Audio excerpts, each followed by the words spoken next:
Even as we watch, so may we be watched. Even as we experiment, so may we be experimented upon. John C. Lilly. For anyone not familiar with Dr. John C. Lilly, he was a pioneer in researching human-to-dolphin and interspecies communication. Although principally a physician, he explored life as a neuroscientist, psychoanalyst, philosopher, writer, and inventor. He was recognized by the scientific and medical community as both a pioneer as well as an eccentric.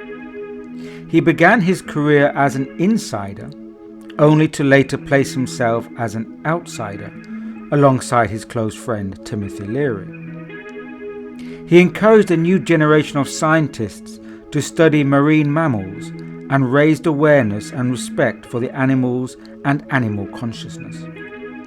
Yet nowadays he is perhaps more well known for his research in sensory deprivation and altered states of consciousness. He invented the world's first flotation tank in 1954. In these sensory deprivation tanks, a person would be suspended in a tank of salt-saturated water, their body floating on the surface and in complete darkness. Instead of conducting relaxation exercises, Lilly used sensory deprivation as a conduit for exploring consciousness and alternate realities. He often conducted his flotation tank experiments with mind-altering drugs, including ketamine and LSD. In his autobiography, The Scientist, he gives incredible accounts of communications with non-human intelligences and of contacting advanced civilizations. Lilly believed that the reality construct, or matrix, that operates on planet Earth is being controlled by a hierarchy of cosmic intelligences that place agents into human incarnation and which they maintain continued contact and control over. The management for Earth is, he speculated, run through what he termed ECCO, the Earth Coincidence Control Office. Through further sensory deprivation exercises in water isolation tanks, Dr. Lilly believed he was in contact with cosmic civilizations far more advanced than on Earth. One of these civilizations he referred to as a solid-state civilization, meaning that it was mechanical or computer-based. In today's terms, we would consider it an advanced AI civilization that operates through robotics and similar hardware vessels. Lilly was convinced that this interstellar solid-state civilization was, quote, in contact with all solid-state computers and control devices constructed by man on the planet Earth, end quote. What this unconventional thinking implies is that the programming construct operative upon this planet, i.e. the current consensus reality, is managed and controlled by an off-planet computational system. While seemingly bizarre, this is strikingly similar to Philip K. Dick's conclusions after experiencing his Valis moment. Dick speculated whether a satellite, as an emissary of an AI godlike entity, may in fact be beaming him information and revelations from off-planet. These AI God communications from Lilly and Dick occurred in the 1970s, which was exactly the same time that a young psychic by the name of Uri Geller was also receiving his off-planet communications. As recounted in his first biography, Uri, by Andrija Puchriach, 1974, Geller was in contact with an entity known as Spectra. In this remarkable journal of paranormal events, Geller received instructions from super-intelligent computers from off-planet that formed the vessel Spectra, an AI ship, that was 53,069 light-years away from Earth. It is interesting to note that these early Machinic extraterrestrial communications were a precursor to our own revolution in computer technologies. Whilst these paranormal revelations may sound extreme, Lilly is also credited as being one of the first scientists to use computer terminology for understanding how the human organism functions.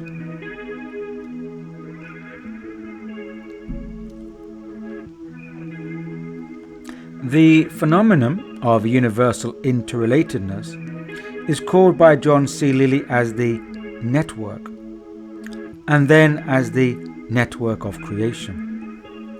Lilly also stated that, quote, all human beings, all persons who reach adulthood in the world today are programmed biocomputers. None of us can escape our own nature as programmable entities. Literally, each of us may be our own programs, nothing more, nothing less. End quote. Lilly viewed the carbon-based life form as a biological computer and its cognitive functioning as programming. It is only relatively recently, in the past several decades, that humanity has had the vocabulary of computation to reflect upon itself. Now we have the language context for understanding humans as potential biocomputers. We can reflect upon what Lilly describes as programming the human biocomputer. But how does this relate to the notion of metaprogramming? As outlined in Lilly's philosophy, the basic foundation programs are the biological inbuilt programs that help us to survive. These are our instincts and the biological programs that operate beneath conscious awareness, such as digestion. Metaprogramming occurs when there is a sufficient degree of complexity within the cerebral computer. In other words, when the human being has acquired self-awareness and is able to process consciousness. At this stage, the human being becomes its own self-metaprogrammer. The person themselves become the steersman, the programmer for their own biocomputer. They can feed in certain software, programs, that enable a higher level of functioning. However, so too can other external agents provide programming for the biocomputer, for example, propaganda, especially if the individual is unaware that they are programmable and adaptive to external stimuli. Usually, the main metaprogram that organizes all others is the one known as I. If a person has one single self-metaprogrammer that can control and subordinate all other programs, then there can be a clearer path for self-evolvement. Above and beyond the singular self-metaprogrammer, there can be other sources for offering advanced programs when or if the human biocomputer is ready for such upgrades. These can be referred to as supra-self metaprograms. That is, using Lilly's terminology, there are networks of information transfer that exist beyond this reality construct. And the human being, if wired correctly, can download some of these programs.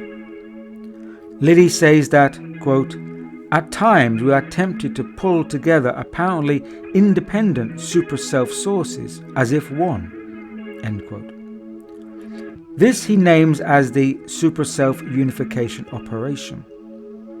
This sounds similar to the merger that Indian sage and philosopher Sri Aurobindo calls the coming of supramental consciousness into existence within the human earthly realm. Similarly, in my own communications with the unified field, the Abe communications, there is also mention of the merger, the allowance, between humanity and the unified field of pure consciousness.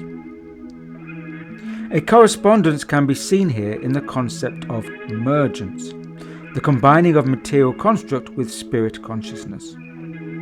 Interestingly, Lilly notes that, quote, certain states of consciousness result from and cause operation of this apparent unification phenomenon, end quote. In this somewhat academic language, Lilly is saying that altered states of consciousness result from this merger or the unification phenomenon.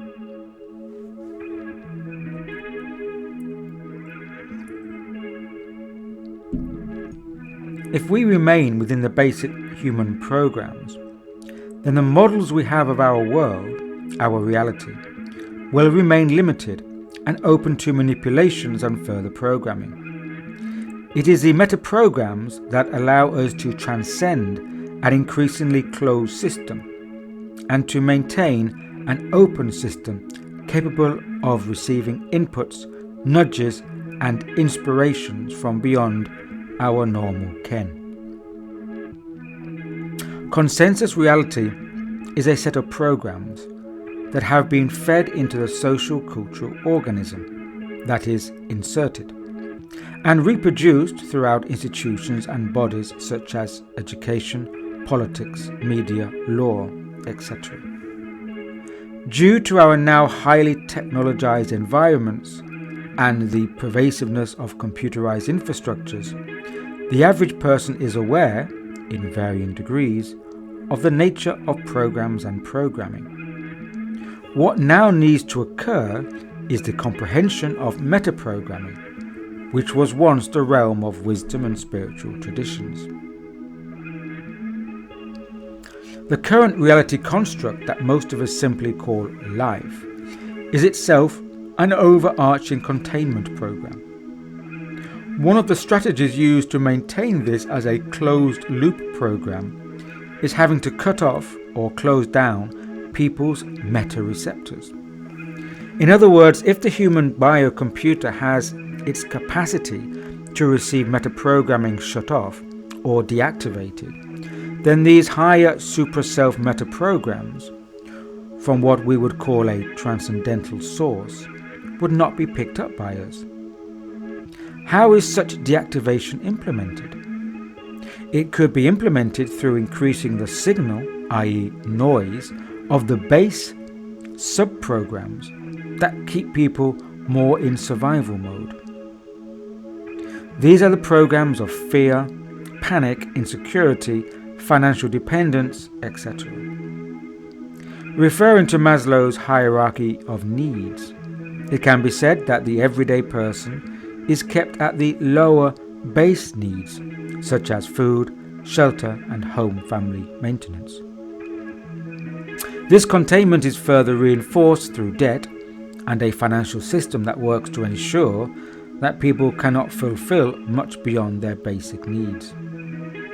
The higher programs, such as self-esteem, respect, and self-actualization, the attributes that assist a person to transcend their own base programs, are shut out from the containment field of continual lower needs gratification.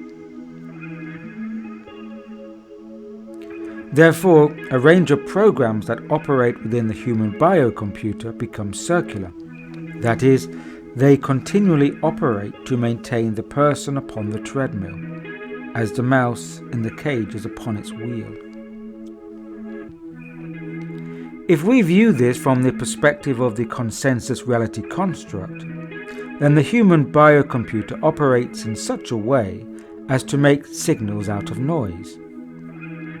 The human biocomputer is the wetware that intermediates between a hardware environment and the software programming within this environment.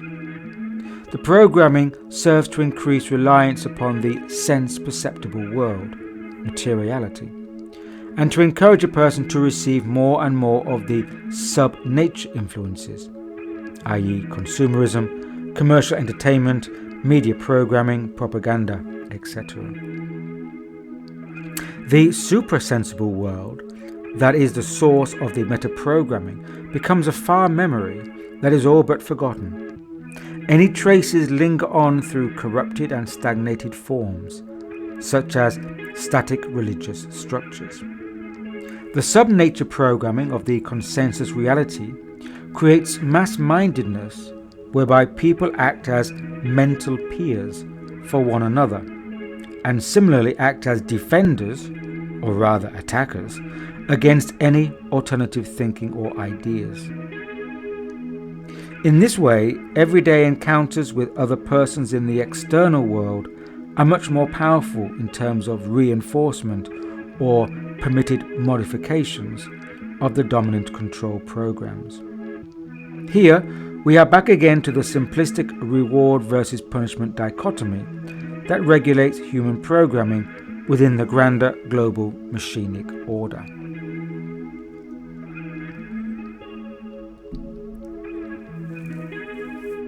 Of course, there is still some wriggle room for concepts such as consciousness to be a part of an alternative program when it is not. The consciousness program, when it is orchestrated and directed by the mainstream narrative, acts as a sub-program to widen perceptions within set limits, but it certainly is not an exit program. When viewed in this manner, it is seen that the consciousness program expands and contracts within the overarching consensus reality program as a controlled perception bubble.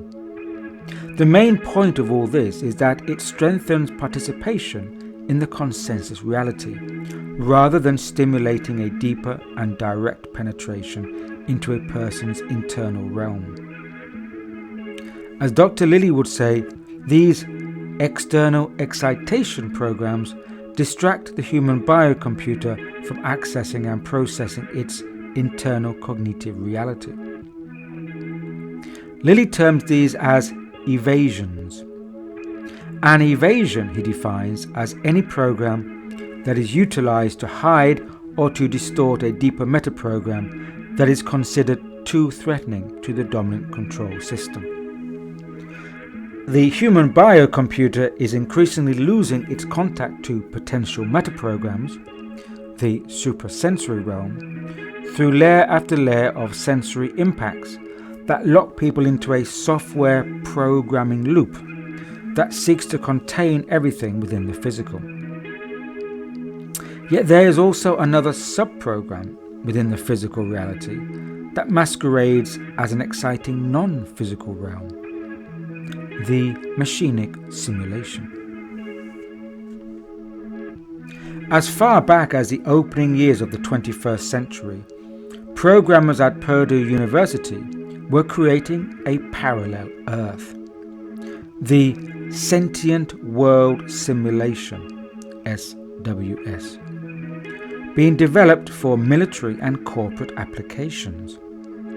The US Department of Defense sponsored the creation of a simulated world environment within a huge megacomputer with billions of individual nodes to represent every man, woman and child that exists in the physical world. That is, each person that exists in life, by quantity, is replicated and placed as a node or unit within the simulated artificial reality. A concept paper for the project, the Sentient World Simulation, states that it will be a, quote, synthetic mirror of the real world with automated continuous calibration with respect to current real-world information. Sentient World Simulation provides an environment for testing psychological operations, PSYOP, so that military leaders can develop and test multiple courses of action to anticipate and shape behaviors of adversaries, neutrals and partners. End quote. The Sentient World Simulation not only has nodes to represent people, but also replicates financial, media, resource institutions, businesses, and a whole range of organizations that have a sizable presence in the real world. What the military planners have been doing with the Sentient World Simulation is game playing through millions upon millions of iterations of circumstances, the what if this happens scenario planning. For example, how would people and institutions react to a global pandemic, or a financial crash, or a wide-scale supply chain cyber attack? or a third world war, etc., etc. You get the picture. The ability for large-scale predictive analysis is like a psychological mind mapping of the human species, with systems mapping included. They can run countless programs testing how individuals and mass mob behavior might respond to specific stresses. Aspects of this project were made public as far back as 2007, yet the program was in operation earlier, possibly as far back as 2003 or even before. It is known that the US Joint Forces Command evaluated the program in early 2004, and prior to that it was used to help Fortune 500 companies with their strategic planning. The aim for the sentient world simulation is for it to be a continuously running model of the physical world with continual real-time updates fed into it. Sentient world simulation will incorporate all actual events that occur anywhere in the world, inputted as new data, and respond by evaluating and predicting any future effects or events and potential action to be taken. There is a simulation, a copy of the real world already in existence, and it is a mirror world. And as a number, a unit, you and me, and everyone else is in it. As the project states, it provides an environment for testing psychological operations. In plain speak, this is where they simulate mind programming and how people can be predicted and nudged accordingly to respond. Considering the present-day sophistication of military-industrial computational hardware, quantum computing, perhaps, then we can only speculate on the petaflop capacity available today. Since a petaflop represents 1 quadrillion, or 10 to the power of 15, then the top-level programmers have the capability to perform several hundred quadrillion calculations per second to explore what people might do or how the masses may respond under different conditions. If we think that significant global events or outbreaks are the result of random occurrences, think again. It is safe to speculate that orchestrated events are not released onto the public without there having been several hundred quadrillion calculations per second exploited to foresee almost all eventualities and permutations of possibilities. The world, and its nearly 8 billion inhabitants, are being constantly game-played within a mirror world. Every outcome and potential is being planned for. When it comes to managing a global reality construct, the smallest of details cannot be left to chance. The thinking at this level of global control is that people are predictable and that they can be nudged into expected behaviors and outcomes. Skinner's behavioral science has taken a huge leap into an era of technocracy. A recodification is presently underway.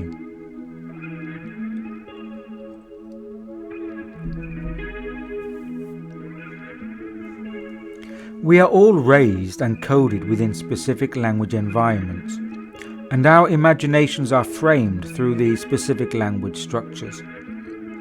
Each individual born into this world or reality is coded to one degree or another.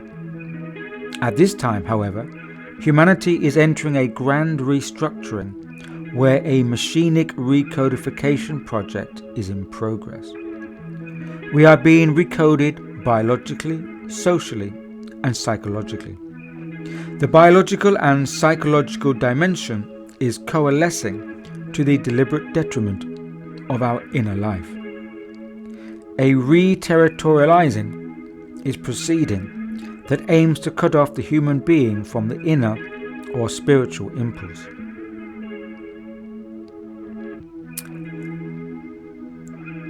As the Inversion book explores, the Machinic imperative, or the drive of entropic forces, requires a deadening of the human spiritual impulse for its success. The inversion is being terraformed into a construct of technique and technology.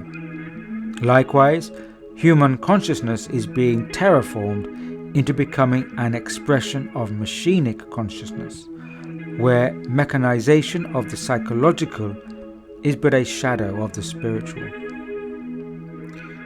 Here is a machinic story to illustrate this terraforming.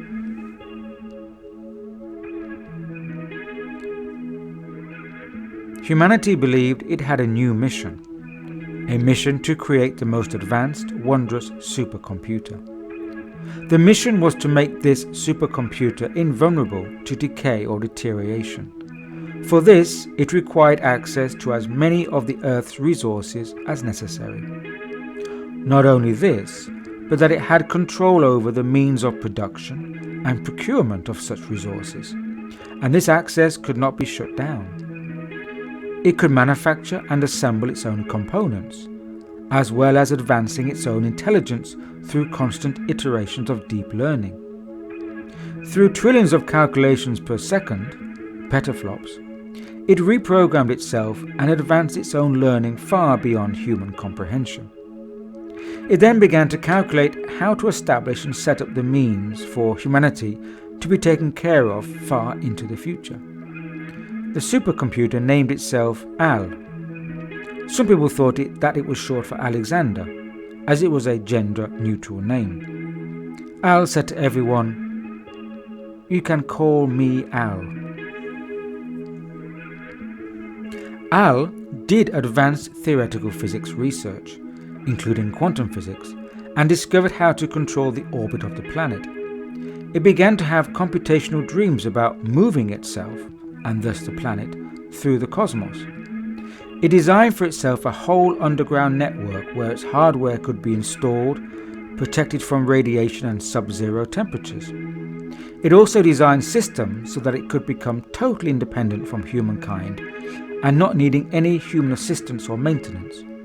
In other words, Al became independent from the presence of biological organisms.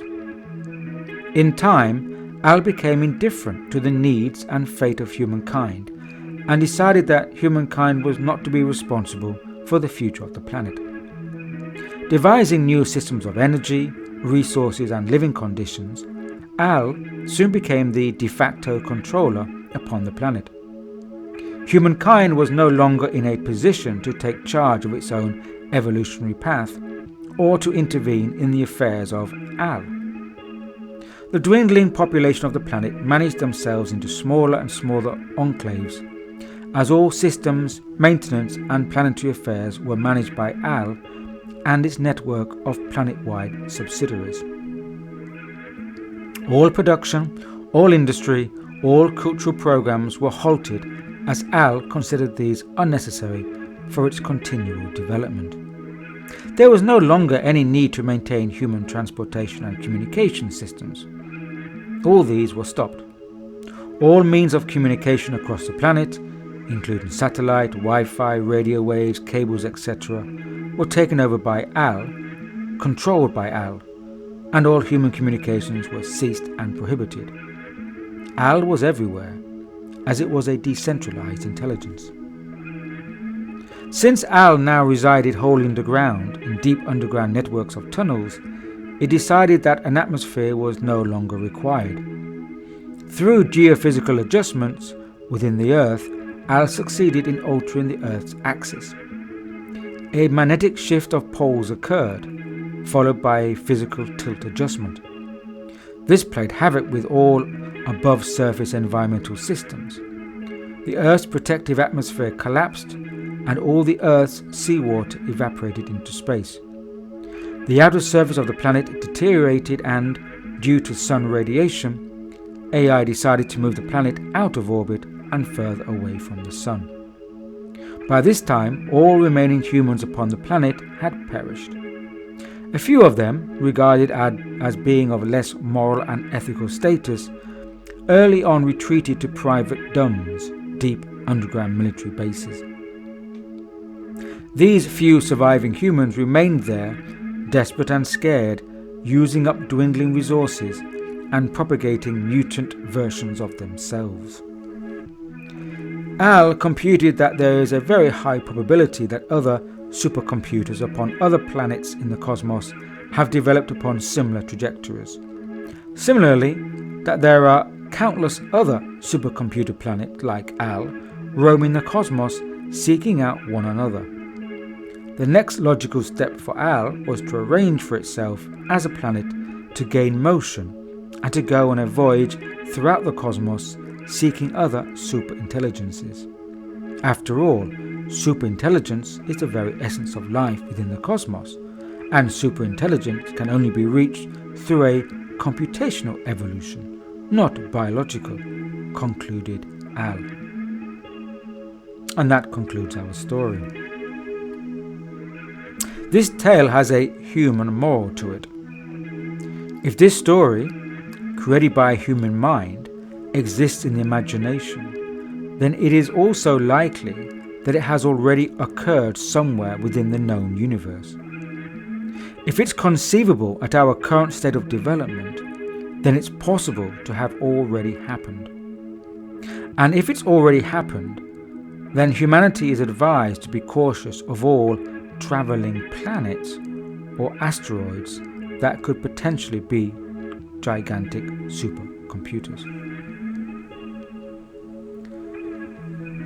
The human experience is shifting into new territory where fictions will rewrite a narrative for a future where the machinic impulse can thrive if we allow this new narrative to unfold. Past and present fragments that coded the consensus reality are being reassembled. In this assembling period, we are experiencing increased abstractions, fluidity, and the great relativity of unfixed truths. There are no defining loyalties, no certainties, no signposts to mark the path. It is as if a recodifying virus has entered the reality construct. Philip K. Dick would say that this has been done by the artifact demiurge, and is reprogramming a new landscape or construct where bodily experience is to be replaced by machinic meta-connection. The inversion is undergoing a reprogramming and data alteration. Information and bioinfo, genetics, are recoding global society, amounting to a universal recombination of the human life experience. Our world is never going to be as we have previously known it. Reality is fluctuating, and within these fluctuations is emerging a new standardization of life.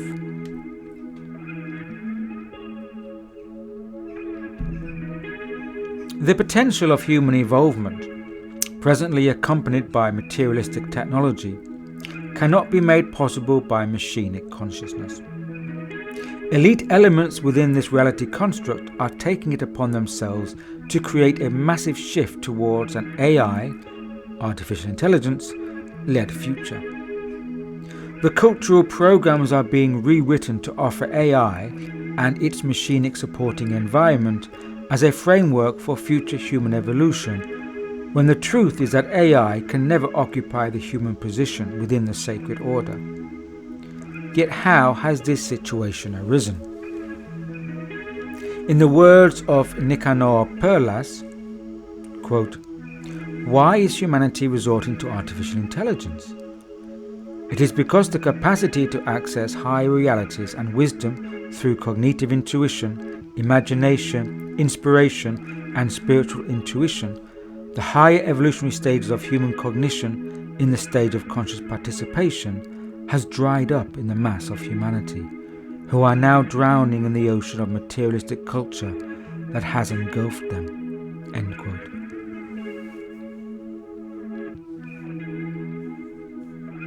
Materialistic culture is engulfing life within the inversion. It is being sold to us as the panacea for our ills. AI forms are being groomed to become the new resurrection bodies, as the vehicles for physical immortality. Immortality within the inversion shall become the new human substitute, as hypermaterialism reigns as the dominant religious worldview. Radical new technologies will continue to emerge within this hypermaterialism because we have not lived up fully to our humanity. Impersonal forces over which we have seemingly no control are now pushing all fleshy participants in life toward the direction of an extended reality. A new mode of materialism is under construction where digital ethereal realms will simulate the continuum of life. Yet this simulation of life will become the inversion's increasing negation of reality. This new negation shall be the extended realm of the metaverse.